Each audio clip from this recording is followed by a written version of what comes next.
Assalamualaikum warahmatullahi wabarakatuh.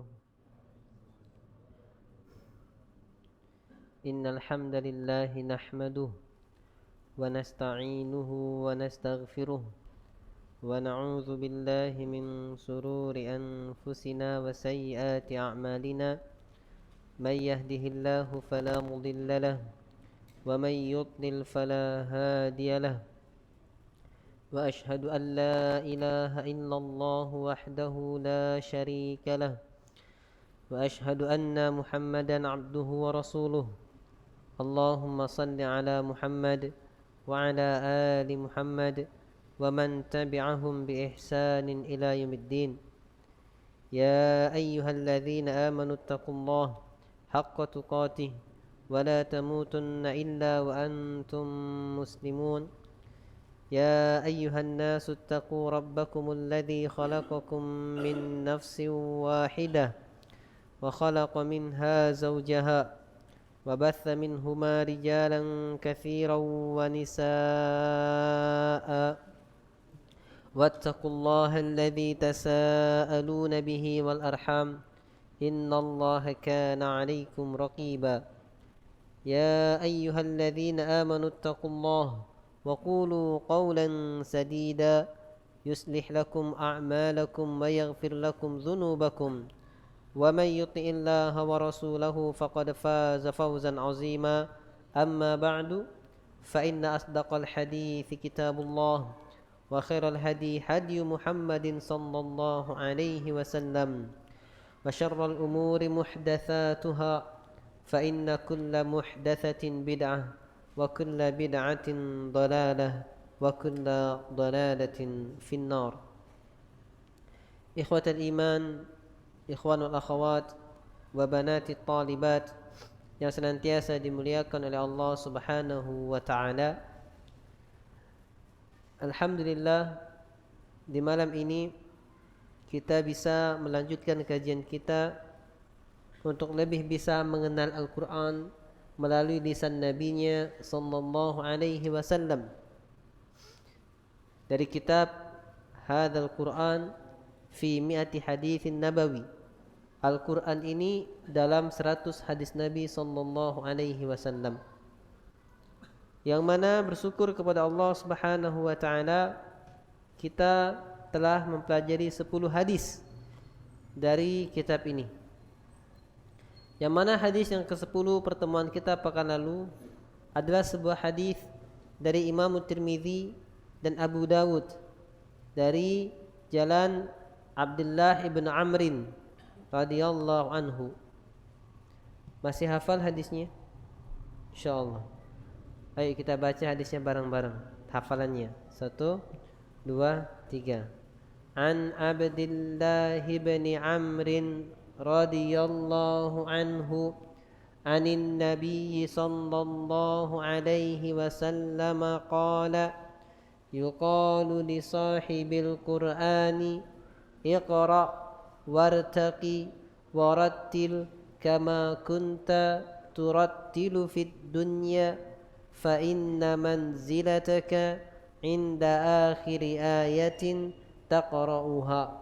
Rawahu Tirmidzi wa Abu Dawud.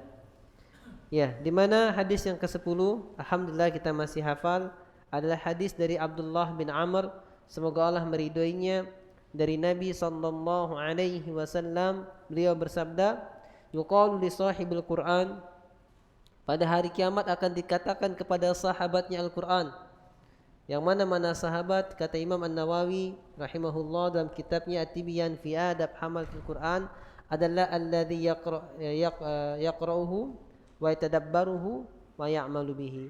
Orang yang membacanya, mentadabburinya dan mengamalkannya dan menghafalnya juga. Maka dikatakan pada hari kiamat kepada sahib Al-Quran, kepada orang yang menghafal Al-Quran, iqra', bacalah. Wartaqi, dan naiklah. Warattil kama kunta turattilu fid dunya, dan bacalah dengan tartil sebagaimana dahulu engkau membacanya dengan tartil di dunia. Fa inna manzilataka inda akhiri ayatin taqra'uha, karena derajatmu, kedudukanmu berada pada akhir ayat yang engkau baca. Ya, hadis ini diriwayatkan oleh Imam Tirmidzi dan Abu Dawud. Pada malam ini kita masuk hadis yang ke-11, di mana hadis ini dari Uqbah bin Amir. An Uqbah bin Amir radhiyallahu anhu.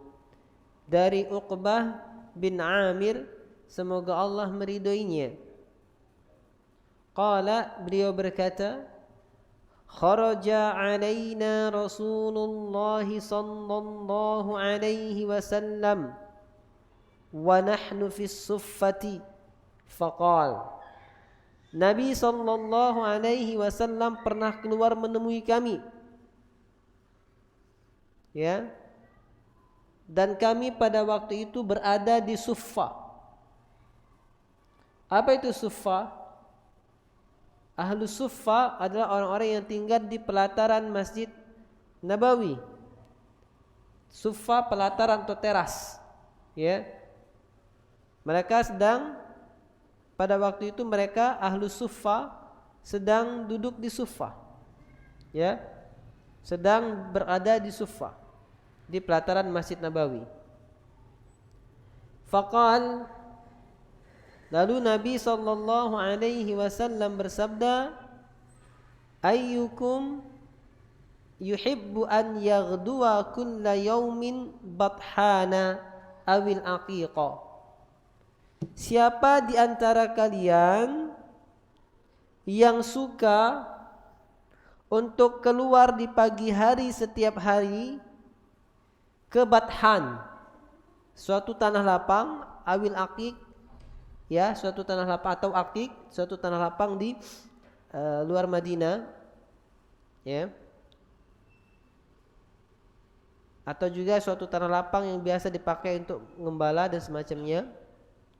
Fayati binaqataini kumawaini, lalu dia pulang dengan membawa 2 onta yang besar yang gemuk.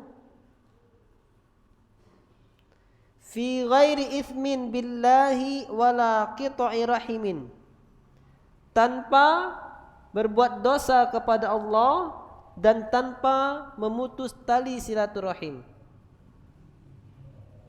Nah, siapa kata Nabi? Antum harus bayangkan ikhwatal iman rahimani wa rahimakumullah, bahwasanya Ahlus Suffah adalah orang yang paling fakir. Mereka sengaja safar dari negeri mereka, dari kota mereka menuju Masjid Nabawi, ya, untuk nyantri, bahasa gampang, untuk nyantri kepada Nabi SAW, untuk menuntut ilmu kepada Nabi SAW. Dan dia nggak punya sanak saudara, sehingga mereka tidur di pelataran masjid, ya, beratapkan masjid itulah. Dan tidak ada pekerjaan karena beliau sibuk menuntut ilmu, mereka sibuk menuntut ilmu. Bahkan pernah di antara ahlu Suffah yang bernama Abu Hurairah radhiyallahu anhu, mereka sudah termasuk langganan ketika mengganjal perut mereka dengan batu karena lapar. Makan mereka adalah hasil pemberian, hasil sedekah kaum mukminin. Ya. Dan pernah suatu hari, ya, saking laparnya seorang sahabat tersebut, Abu Hurairah radhiyallahu anhu, lalu dia meminta untuk dibacakan Al-Quran kepada sahabat Abu Bakar Siddiq. Kemudian radhiyallahu anhu, setelah dibacakan, dia mulai lesu lagi dan mendatangi, mengetuk pintunya, datang lagi, karena Nabi melihat bagaimana keadaan Abu Hurairah, diundang ke rumahnya dan dikasih makan. Ini diantara kelaparan yang dirasakan oleh Ahlus Suffah. Dengan kondisi seperti itu, ikhwatal iman, Nabi mengatakan kepada mereka, siapa di antara kalian yang suka untuk pergi di pagi hari ke suatu tempat tanah lapang, Kemudian dia pulang membawa 2 ekor onta yang gemuk, tanpa berbuat dosa dan tanpa memutus tali silaturahim. Maka tidak heran kalau mereka semua menganggap, wah ini luar biasa. Ya, sangat ingin hal itu. Karena mereka nggak bisa mendapat makanan kecuali sedekah. Dan mereka nggak meminta-minta, hanya menanti saja. Kemudian fakulna, maka kami menjawab, kata mereka, ya Rasulullah, kulluna nuhibbu dzalik. Wahai Rasulullah, semua kami menyukai itu, pengen kayak gitu. Tadi katanya min ghairi itsmin billah, tanpa berbuat dosa kepada Allah, berarti dia dapat onta ini dapat dengan jalan yang halal, bukan ngerampok, bukan apa, dan tanpa memutus dari silaturahim, berarti dia nggak maksa, nggak minta ngambil barang keluarganya, bukan, tapi dengan jalan yang halal. Makanya mereka mengatakan fakulna kulluna nuhibbu dzalika. Maka kami katakan, ya Rasulullah, ya Rasulullah, kulluna nuhibbu dzalik. Semua kami ingin hal itu. Faqal, maka Nabi SAW bersabda, fala in yaghdu ahadukum kulla yaumin ilal masjid. Maka jikalau salah seorang dari kalian setiap hari pagi-pagi pergi ke masjid, fayata'allamu ayataini min kitabillah, lalu dia mempelajari 2 ayat dari kitab Allah. Bersegera dia pagi-pagi menuju masjid belajar 2 ayat dari Al-Quran. Ayataini min kitabillahi azza wa jal, dia baca 2 ayat dari kitab Allah azza wa jal. Khairun lahu, itu lebih baik baginya, min naqataini, daripada 2 ekor onta. Bayangkan ikhwatul iman, belajar pagi-pagi segera ya 2 ayat Al-Quran, keluar ke masjid belajar 2 ayat Al-Quran, itu lebih baik daripada 2 ekor onta. Wa thalathin khairun lahu min thalath, dan 3 ayat lebih baik daripada 3 ekor onta. Wa arba'in khairun lahu min arba'in, 4 ayat lebih baik daripada 4 ekor onta. Wa min a'dadihinna minal ibil, dan dari bilangan-bilangannya dari hitungan onta. 5 ayat lebih bagus, lebih baik daripada 5 onta. 6 ayat lebih baik dari 6 onta, dan seterusnya dan seterusnya.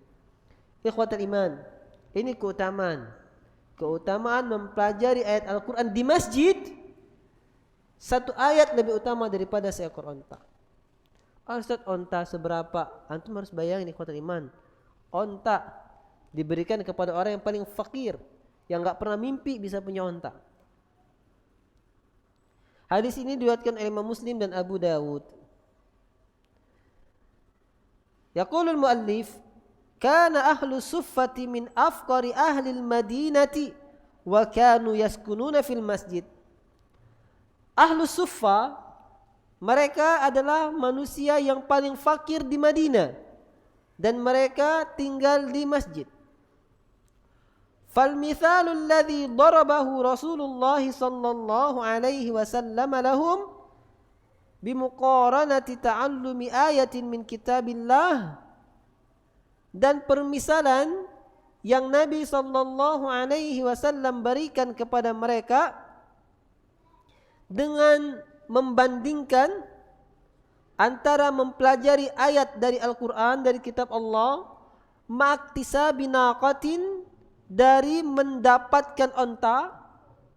Ini maksudnya ma'aktisabi naqatin, dari mendapatkan onta, dari bekerja yang hasil pekerjaannya bisa membeli onta.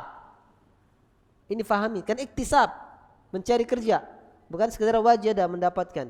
Iktisab, mencari. Jadi ketika kita belajar 1 ayat Al-Quran di masjid Allah, maka itu lebih baik daripada kita keluar rumah, bekerja, dan hasil pekerjaan kita itu bisa mendapatkan seekor onta. Ini teguran kinayah tersirat yang luar biasa ikhwatul iman. Maksudnya apa? Teguran bagi orang yang berjuang menghabiskan waktunya sepanjang hari untuk bekerja yang penghasilannya cuma seberapa, nggak mampu beli seekor onta. Ini orang bekerja, ya, yang bekerja seharian, yang penghasilannya dari kerjaannya bisa beli sehari, itu kerjaan sehari bukan sebulan. Kerjaan sehari bisa mendapatkan seekor onta, itu ternyata mempelajari Al-Quran di masjid satu ayat lebih baik daripada itu. Jadi seorang mukmin yang cerdas, dia bisa menyisihkan waktu untuk belajar Al-Quran satu ayat. Karena ternyata toh pekerjaan yang dia lakukan ini mempelajari ayat Al-Quran satu ayat lebih baik, lebih besar padilahnya daripada orang yang kerja seharian habis banting tulang nggak dapat juga beli seekor onta.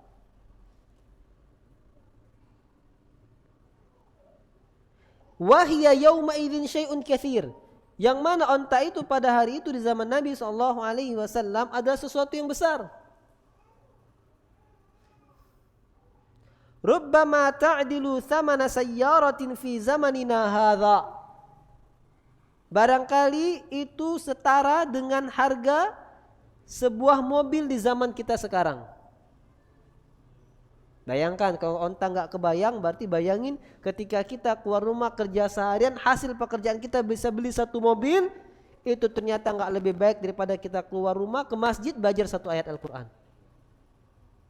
Ya, kalau kita cerdas mikir di mana diri kita, termasuk orang yang kerja seharian banting tulang untuk mampu hasil kerjaannya beli sebuah mobil, atau malah sudah kerja sebulan, setahun pun nggak kebeli mobil. Ya, ternyata satu ayat Al-Quran lebih utama daripada itu.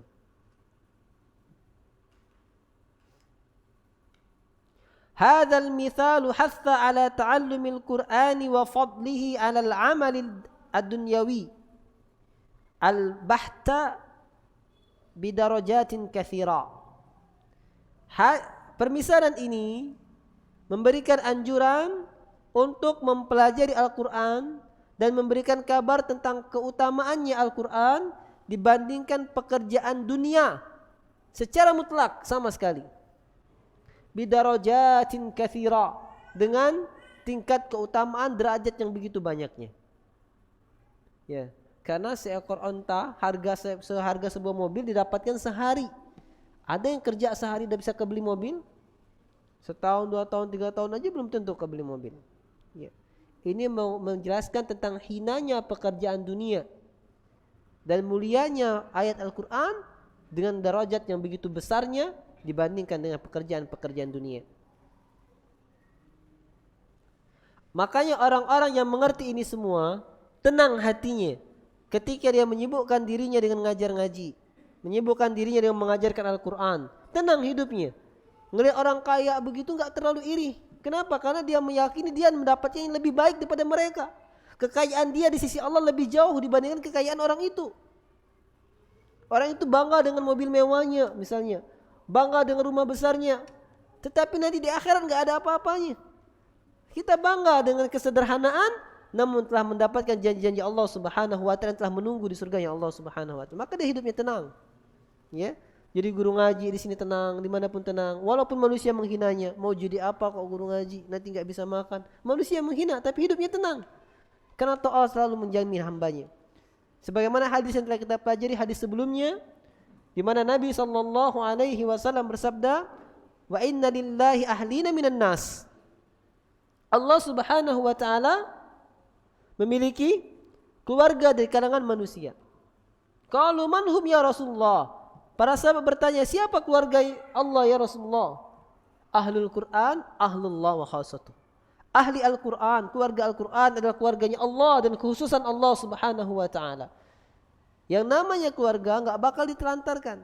Kita punya keluarga, punya istri, punya anak. Apakah kita mau menelantarkan anak istri kita? Tidak. Begitu juga kalau telah jadi keluarga Allah, Allah gak bakal menelantarkannya. Allah tidak akan membiarkan keluarganya terlantar. Allah akan jamin. Makhluk aja selain keluarga Allah, semua makhluk Allah, Allah jamin rizkinya. Apalagi keluarga Allah Subhanahu wa ta'ala. Allah Subhanahu wa ta'ala berfirman, wa ma min dabbatin fil ardi illa 'ala Allahi rizquha. Tidak ada satu makhluk yang berjalan di muka bumi pun kecuali wajib bagi Allah rizkinya. Ini makhluk secara umum, apalagi keluarga Allah, tidak akan Allah sia-siakan. Kalau kita jadi orang kaya, kita punya keluarga kita, istri anak kita. Apakah istri anak kita mendapatkan kekayaan kita? Mendapatkan. Begitu juga Allah yang maha kaya, yang maha kecukupan. Apapun kebutuhan kita akan dicukupi oleh Allah Subhanahu wa taala. Sebagaimana kita mencukupi kebutuhan anak istri kita, begitu juga Allah mencukupi kebutuhan kita. Dan ditegaskan oleh Allah Subhanahu wa taala, "Wa may yattaqillaha yaj'al lahu makhrajan wa yarzuqhu min haitsu la yahtasib."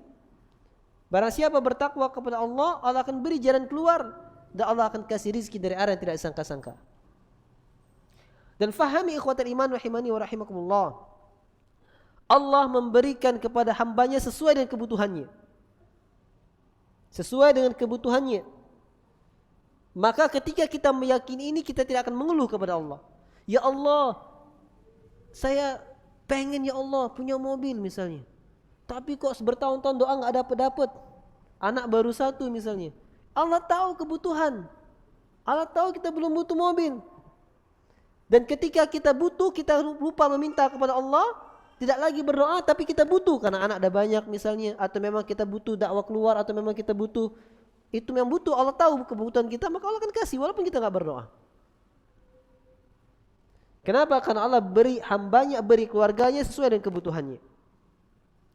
Dan ini juga menguatkan hadis Nabi SAW, di mana Nabi bersabda, "Man syaghalahul Qur'an an dzikri wa mas'alati." Allah Subhanahu wa taala berfirman dalam hadis qudsi, "Man syaghalahul Qur'an an dzikri wa mas'alati." Barang siapa yang Al-Qur'an menyibukkan dirinya sehingga enggak sempat zikir lain dan enggak sempat berdoa kepadaku, kata Allah, "A'taituhu afdhala ma u'tis sa'ilin." Aku beri kepadanya yang lebih baik daripada apa yang aku beri kepada orang yang meminta. Dia sibuk mempelajari Al-Quran, dia sibuk belajar Al-Quran, menghafal Quran, sehingga dia enggak sempat berzikir lainnya, dan dia enggak sempat untuk minta kepada Allah, maka Allah akan beri dia lebih baik daripada apa yang diberi Allah kepada orang yang minta. Ini janji Allah Subhanahu wa taala. Ketika keimanan telah terpupuk ke hati seorang hamba, apalagi hati para penghafal Quran, maka tenang hidupnya. Enggak pernah masalah. Ketika hilang hartanya, dia yakin ini semua adalah kehendak Allah dan Allah akan ganti. Karena dia meyakini hadis Nabi SAW, "Fa'lam anna al-ummata law ijtama'u ala an yanfa'uka bi syai'in lam yanfa'uka illa bi syai'in qad kataballahu lak." Ketahuilah, jikalau umat berkumpul semua untuk memberikan manfaat kepadamu, maka tidak akan sampai manfaat itu kepadamu kecuali apa yang telah Allah tentukan bagimu. Jadi walaupun dia pakai trik apapun, biar semua umat mengumpulkan hartanya dan memberikan kepadanya, maka itu enggak akan sampai, kata Nabi SAW, kecuali apabila telah ditentukan oleh Allah Subhanahu wa taala. Jadi bagaimanapun orang-orang mukmin memiliki keyakinan ini, tenang hidupnya. Dia bekerja sampai kepadanya ini nikmat harta, ini berarti ketentuan Allah dan alhamdulillah. Ketika enggak sampai, ini ketentuan Allah, alhamdulillah. Rufi'atil aqlam wa jaffatis suhuf. Pena telah terangkat, lembaran suhuf telah kering. Ini harus difahami wahai para penghafal Quran. Yakinilah ini selalu. Karena kita ketika mau menghafal Quran, berarti kita telah mendaftarkan diri menjadi keluarga Allah. Dan ketika kita mendaftarkan diri jadi keluarga Allah, maka Allah akan jamin. Orang mendaftarkan diri jadi pegawai negeri aja merasa terjamin dengan pegawai negerinya, apalagi mendaftarkan diri jadi keluarga Allah, maka harus yang lebih percaya untuk dijamin oleh Allah Subhanahu wa taala.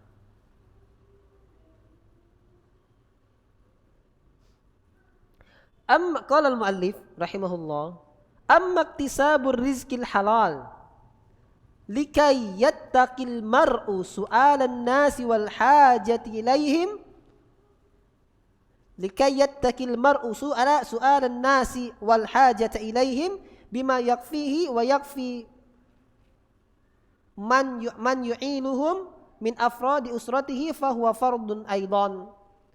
Adapun memang hadis ini seperti itu, tapi tidak membuat orang enggak bekerja.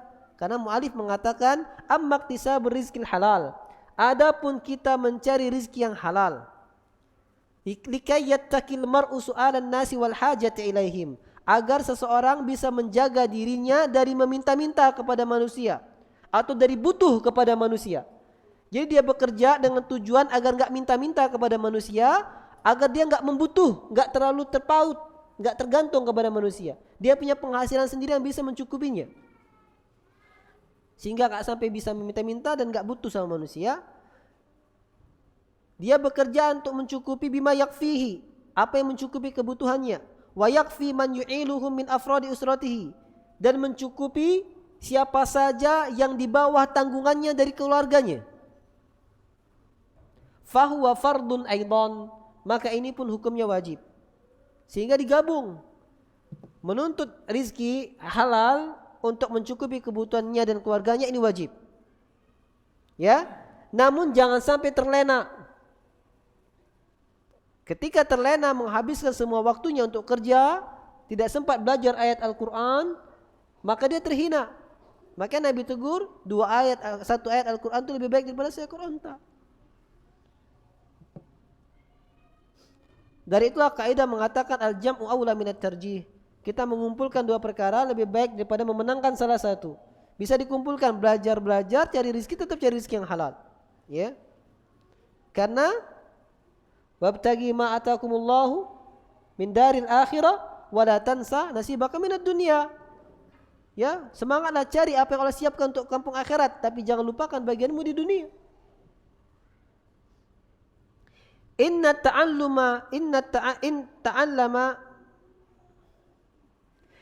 ta'alluma ususil islami wa faraidihi allati la budda minha likulli muslimin muqaddamun ala sa'yil ilmi alladhi huwa min takmilati syari'ati kan nahwi wal balaghati mathalan. Sesungguhnya mempelajari asas-asas Islam, dasar-dasar Islam, wa faraidihi, dan kewajiban-kewajibannya yang wajib-wajib, allati la budda minha, yang memang harus dipelajari oleh setiap individu, di kulli muslim, muqaddamun, itu lebih didahulukan, ala sa'yil ilmi alladhi huwa min takmilati syariah, dari mencari ilmu yang dia sebagai pelengkap syariat. Kan nahwi wal balaghati mathalan, seperti ilmu nahwu, ilmu bahasa Arab, wal balaghah, dan ilmu juga bahasa Arab. Nahwu adalah ilmu bahasa Arab yang untuk mempelajari bagaimana harokat akhir dalam bahasa Arab, itu nahwu. Sarab mempelajari perubahan bahasa, perubahan kalimat. Sedangkan balaghah ini mempelajari makna susunan kalimat. Ya, ini makna ilmu balaghah. Maka kita akan belajar balaghah Qur'aniyah. Bagaimana susunan kalimat Al-Qur'an yang memiliki mukjizat akan dipelajari di ilmu balaghah. Ya. Nah, ini sekedar pelengkap agama. Namun yang wajib-wajib, bagaimana tata cara salat, puasa, zakat, bagaimana syahadat kita yang benar, bagaimana haji, dan bagaimana keimanan, ini wajib, ain. Namun yang penyempurna ilmu tajwid, ilmu nahwu, ilmu saraf, ilmu balaghah, ya. Ini sekedar pelengkap. Sekedar pelengkap. Sehingga tetap tidak menghalanginya dari menuntut yang wajib, yang fardu ain tadi bekerja. Amma idza kana lil mar'i sa'atun fi waqtihi, adapun jika seseorang memiliki kelapangan waktu, bihaitsu yastati'u an yata'allama duna an yu'aththira dzalika ala iktisabihi lirizqi, di mana dia mampu untuk belajar tanpa mempengaruhi, belajarnya itu tidak mempengaruhi usaha pekerjaannya dalam menuntut rezeki. Ada orang-orang yang memiliki kelapangan waktu, yang mana belajarnya enggak menghalanginya dari menuntut ilmu. Belajarnya, yang mana belajarnya enggak menghalanginya dari menuntut rezeki, dari mendapatkan rezeki. Fala jidala fi afdaliyati talabil ilmi, maka tidak ada perdebatan tentang utamanya dia menuntut ilmu. Misal, orang yang punya usaha retail modern, punya mat apa itu, kan retail modern. Dia biar itu berjalan, dia bisa belajar, bisa apa, cuma datang sore hari lihat laporan kan. Orang seperti ini maka ditekankan dia menuntut ilmu. Karena menuntut ilmu tidak menghalanginya dari mencari rezeki. Atau orang yang punya perusahaan apa, perusahaannya jalan, dia cuma minta laporan, mengaudit saja, sudah dia punya banyak waktu, dia baginya belajar. Ya. Karena toh kebutuhannya fardu ainnya telah terpenuhi. Dengan begini mulai mikir berarti ya. Sepulang ini cari pekerjaan, buat usaha sendiri yang bisa jalan, kemudian bisa ada waktu banyak untuk ilmu ya. Kalau antum jadi pegawai, habis waktu antum. Ya. Kecuali kalau memang antum pandai membagi waktu, pandai mencari hal-hal yang bisa menyejukkan hati, yang bisa menuntut ilmu. Bagus. Minimal punya ilmu alat. Ketika antum jadi pegawai, antum punya ilmu alat, bisa bahasa Arab, ngerti ilmu usul, ngerti ilmu qaid. Ketika antum jadi pegawai, kan pegawai banyak umurnya sebenarnya. Antum punya banyak buku, baca buku, nulis, dakwah, semacam itu diantaranya. Tapi ketika antum nggak punya basic sama sekali, jadi pegawai, habis waktu antum di situ. Mau menuntut ilmu keluar nggak boleh misalnya. Kalau antum inovasi, antum lobby agar ada pengajian di situ kan, akhirnya belajar juga. Ini diantaranya.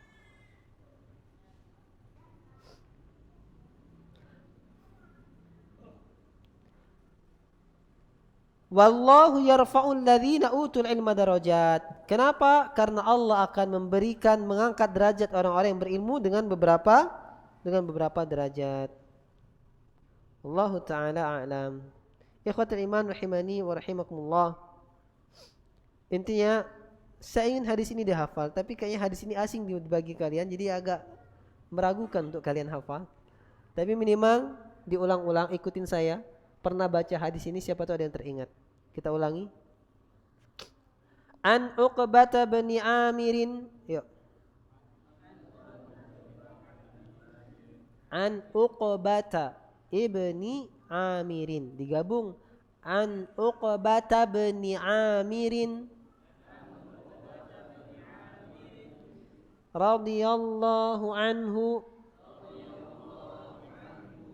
qala kharaja alaina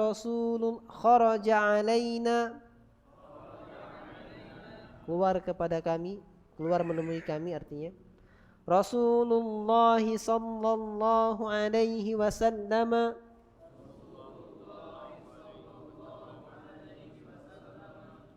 wa nahnu fis suffati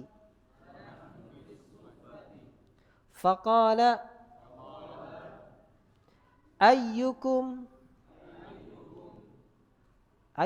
artinya siapa di antara kalian yuhibbu yang suka ya an yaghdua itu artinya keluar di waktu pagi. Mana saat waktu pagi yang enggak ada kata-kata sobah.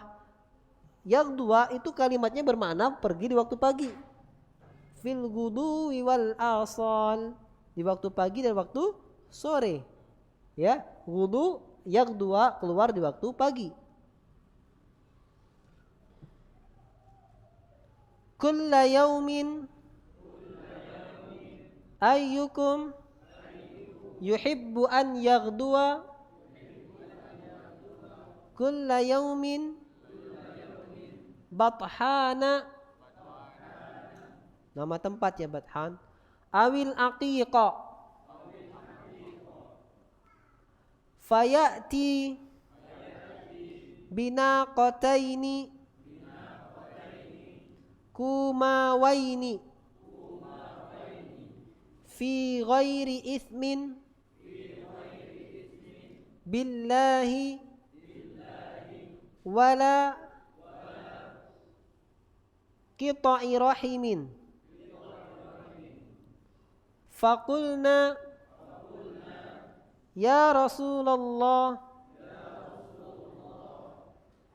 kulluna nuhibbu dhalika faqala fala in yaghdu ahadukum kulla yaumin ilal masjidi fayata'allamu ayataini min kitabillahi azza wa jalla khairun lahu min naqataini wa thalathin khairun lahu min thalathin wa arba'in khairun lahu min arba'in wa min a'dadihinna minal ibili. Rawahu Muslimun wa Abu Dawud. Nah, rubama hakadha minni. Ada pertanyaan kira-kira? Kalau ada pertanyaan kita akan sambung ba'da adzan. Kalau enggak ada pertanyaan kita tutup. Ada pertanyaan? Kita tunggu selama 10 detik. Ada? Insyaallah nanti pertanyaan antum disampaikan setelah adzan. Aku qouli hadza wa astaghfirullah li wa lakum. Fadhal. Nanti disampaikan setelah azan. Setelah azan. Pakai mic tuh. Fadhal azan.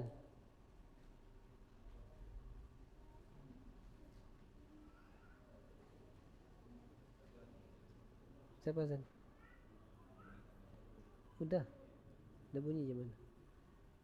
Fadhal. Sudah, pakai mic. Ya, apa pertanyaannya?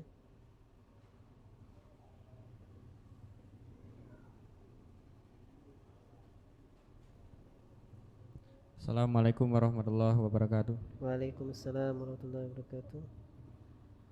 Ustaz, saya mau bertanya, kan kalau misalnya kita dalam belajar menuntut ilmu kan sebaiknya ada, Gimana? kalau dalam belajar ilmu Islam itu sebaiknya ada guru sebagai panduan.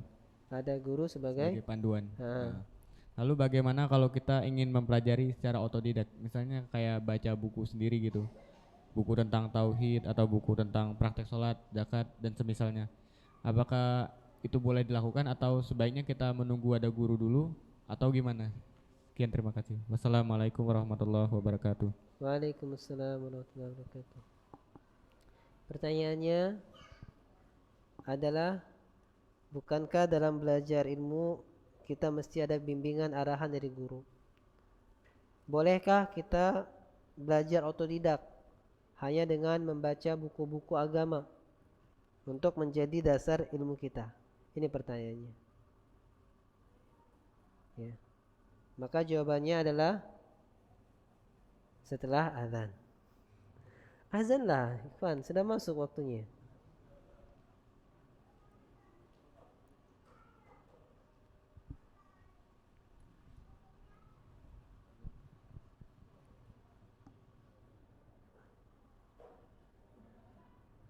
Mana jam azannya? Jam azannya mana? Jam azan. Jam azan antum dengar orang azan ya? Karena jam azan ada bunyi dari tadi, 3 menit yang lalu. Fadhal.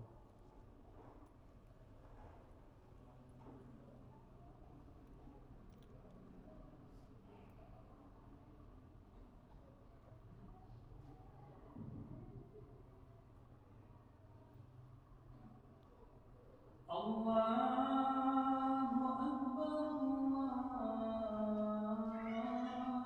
Akbar, Allahu Akbar. Allahu Akbar, Allahu Akbar.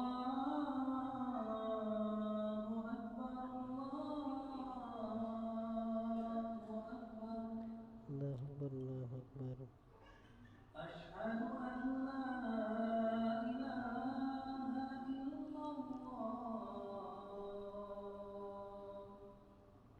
Asyhadu an la ilaha illallah. Asyhadu an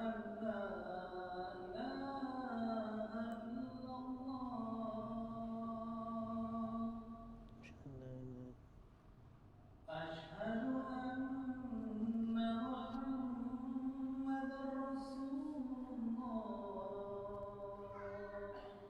أشهد أن محمد رسول الله. أشهد أن محمد رسول الله. أشهد أن محمد رسول الله. حي على الصلاة.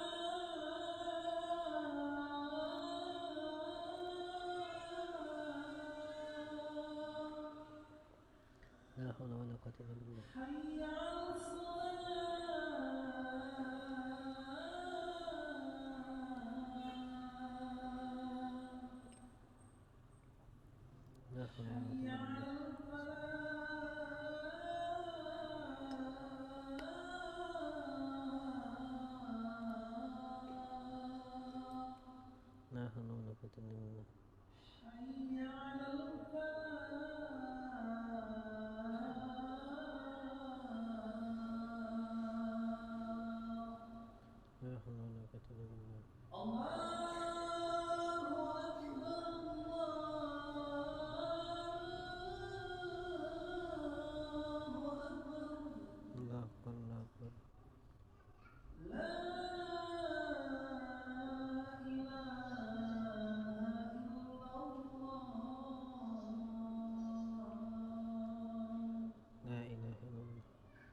اللهم رب هذه الدعوة التامة والصلاة القائمة آت محمد الوسيلة والفضيلة وابعثه مقاما محمودا الذي وعدته.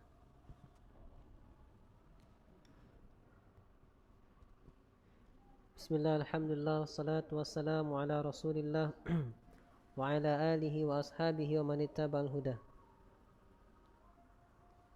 Yang bertanya pindah. Ya, akhi. Imam Syafi'i rahimahullah pernah mengatakan dalam kitabnya Ad-Diwan, Imam Syafi'i, "Akhi, lan tanala ilman illa bisittatin. Sa'umbika bitafsiliha bibayani." Wahai saudaraku, kamu tidak akan bisa mendapatkan ilmu kecuali dengan 6 hal. Dan aku akan menjelaskannya dengan rinciannya. Hirsun wajtihadun wabulghatun, ya. Hirsun wa dzaka'un wajtihadun. Hirsun wa dzaka'un wajtihadun. Yang pertama adalah hirsun, ya. Antusias, semangat. Semangat. Wa dzaka'un, kecerdasan. Wajtihadun, dan sungguh-sungguh. Beda semangat sama sungguh-sungguh, beda. Semangat ada tempat belajar didatengin, semangat. Sungguh-sungguh setelah belajar murojaah dia, hafalin ilmu. Kadang ada orang punya semangat tapi enggak sungguh-sungguh. Di mana kajian datang, tapi enggak ada yang dimurojaah ilmunya. Enggak ada yang dihafal, enggak ada yang diingat. Mereka harus semua semangat, kecerdasan biar bisa memahami, kemudian sungguh-sungguh. Wabulghatun, yang keempat bekal, modal. Antum berjalan dari rumah ke tempat belajar butuh modal. Modal tenaga, modal waktu, modal harta.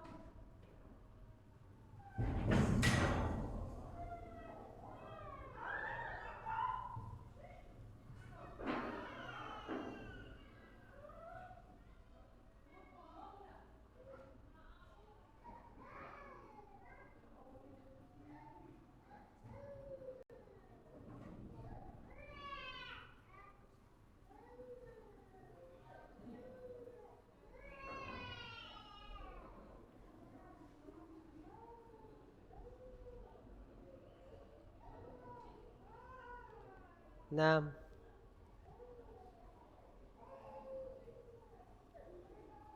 iya, insyaallah. Insiden, ya, kecelakaan kecil. Isbiru, ya, bersabar. Karena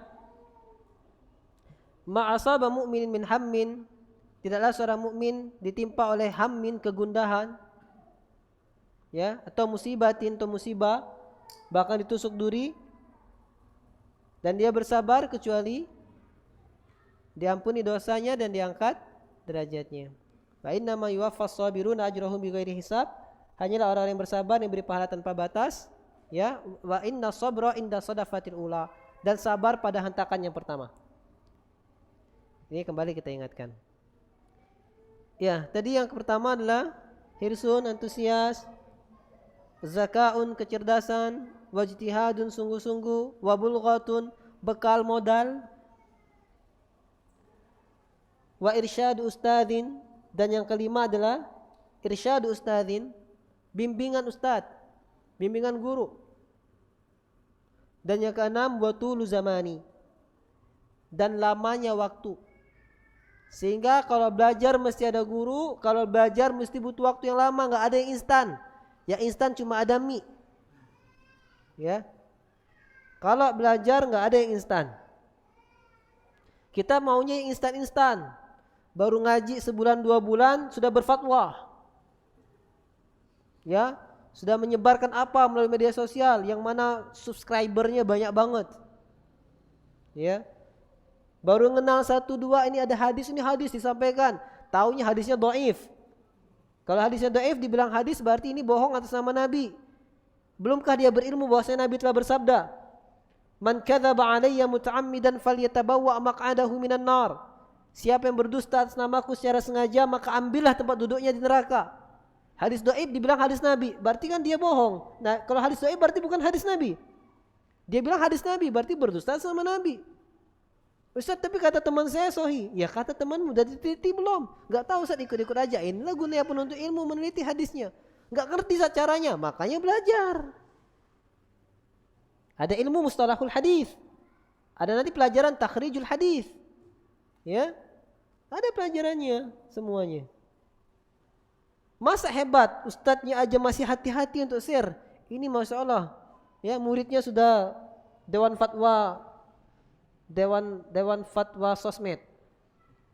Nah, misalnya. Itu yang pertama. Kemudian ada perkataan para ulama, orang yang belajar sendiri yukhti'u aktsar mimma yuslih, akan lebih banyak salahnya daripada benarnya. Yang belajar sendiri, baca otodidak, akan lebih banyak salah daripada benarnya. Terus apa gunanya buku segala macam? Kita bacalah buku. Lalu kita tanyakan pemahamannya kepada Ustaz. Kita baca suatu permasalahan misalnya, apa permasalahan akidah, ada yang kita agak janggal atau kurang paham, kita tanya sama Ustaz. Ya, itu tetap dikatakan ada bimbingan Ustaz. Karena namanya otodidak itu memang dia murni belajar sendiri. Ketika dia ada Ustaz, dia punya guru, seperti Syekh Al-Albani rahimahullah dikatakan orang otodidak. Dia tidak, dia punya guru. Bapaknya ada ulama besar, pamannya juga ulama besar dan gurunya. Kemudian dia memiliki ilmu alat. Dan dia suka baca di buku perpustakaan. Kemudian sesuatu ada permasalahan dia tanyakan kepada guru-gurunya. Itu ada guru namanya. Yang masalah cuma belajar enggak punya ilmu alat, enggak punya bekal dari guru apapun, baca sendiri langsung berfatwa. Ini permasalahan. Ya. Karena dan juga ini pentingnya guru. Kemudian untuk mempelajari agama Islam tidak cukup baca buku terjemah. Kalau antum baru belajar baca buku terjemah, semuanya kalian baca, terjemah itu mengikuti pemahaman penerjemahnya. Paham? Makanya kita lihat buku terjemah dari penerjemah yang benar-benar kita kenal manhaj dan akidahnya. Itu karena setiap bahasa Arab memiliki makna dalam susunannya. Balaghah saya sampaikan tadi, setiap susunan bahasa Arab memiliki makna tersendiri. Ya, dan makna tersirat sendiri. Ketika kita belajar terjemah, ketika yang menerjemahkan salah terjemah, maka ilmu kita pun salah. Jadi bagaimana biar kita selamat? Maka kita harus mempelajari ilmu alat, bahasa Arab di antaranya tadi. Tapi saya nggak bisa bahasa Arab, saya mau belajar. Makanya tadi berarti kita masih level pencari ilmu, penuntut ilmu, bari mubtadiin, pemula. Ya, ketika pemula tidak langsung jadi masuk ke ranah Dewan Fatwa. Ya, ketika pemula maka harus berjuang belajar. Ustaz, lama sekali saya sudah belajar 3 tahun kok masih pemula. Ya karena antum belajarnya tadi semangat tapi nggak sungguh-sungguh. Setiap kajian datang tapi nggak ada murojaah, nggak ada menghafal, nggak ada buku yang dibahas kajian kitab nggak beli, nggak punya. Ya gimana jadi sungguh-sungguhnya? Paham? Ini jadi tetap harus arahan Ustaz. Karena memang itu diantara sebab mendapat ilmu kata Imam Asy-Syafi'i rahimahullahu ta'ala. Ada pertanyaan lagi? Silakan. Assalamualaikum Ustaz. Assalamualaikum warahmatullahi wabarakatuh. Di luar tema Ustaz. Insyaallah. Tak janji tapi. Silakan. Apakah hutang menghalangi kita untuk berkurban Ustaz? Sudah. Syukran Ustaz. Fun. Mungkin ini penutupnya terakhir karena di luar tema. Apakah hutang menghalangi kita untuk berkurban? Yang rajih dari para ulama, boleh berhutang untuk kurban dengan syarat dia yakin bisa membayar. Dia yakin bisa membayar. Misal, dia sudah jelas penghasilannya jelas per bulan berapa, dia sudah punya uang. Tapi dia mungkin tidak sempat, akhirnya dia berhutang dulu, nanti dia akan langsung bayar. Dia mungkin bisa membayar maka boleh berhutang. Tetapi ketika dia tidak tahu bisa membayar atau tidak dan kondisi keuangannya kurang, maka dia tidak mesti berkurban.